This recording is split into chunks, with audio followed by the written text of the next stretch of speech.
Hi friends, आज मी बनवणार आहे शिमला मिरचीची भाजी। तर चला रेसिपी तुमच्यासोबत शेअर करते। इथे मी शिमला मिरची स्वच्छ धुवून घेतली। आता पाहिजे त्या आकारात तुम्ही त्याला कट करून घेऊ शकता। मी थोडे मोठे मोठेच फोडी इथे करून घेतल्या। यासाठी ना एक कांदा, टोमॅटो तो सुद्धा मी बारीक कट करून घेतलाय। आता यामध्ये मी बटाटा सुद्धा ॲड करणार आहे। इथे मी 2 बटाटे घेतले आणि या पद्धतीने त्याला कट करून घेतलं। पाहिजे तर तुम्ही सालीसकट सुद्धा ठेवू शकता, पण मी त्याची साल काढून घेतली आणि यामुळे काय होतं, भाजीची टेस्ट तर वाढेल, शिवाय भाजीची वाढ सुद्धा होईल। आता इथे मी तो बटाटा तेलामध्ये परतून घेतला। त्यावरती थोडंसं मीठ टाकायचं।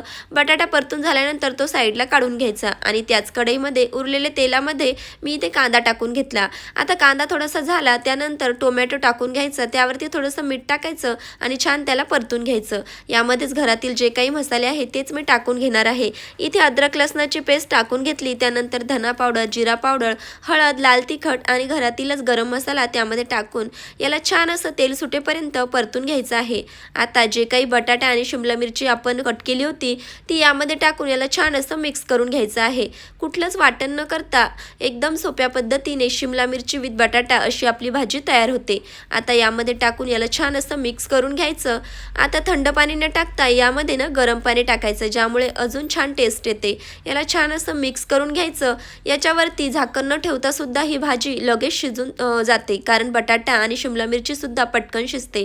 यामध्ये गरम पाणी टाकल्यानंतर याला 5 मिनिट याला छान असं शिजवून घ्यायचं आणि मस्त आपली 5 ते 10 मिनिटात शिमला मिरची विथ बटाटा भाजी तयार होते। तर चला, आवडला असेल व्हिडिओ तर लाईक करा, चॅनेलला सबस्क्राईब करा। भेटूया अशाच एका नवीन व्हिडिओसोबत, तोपर्यंत बाय।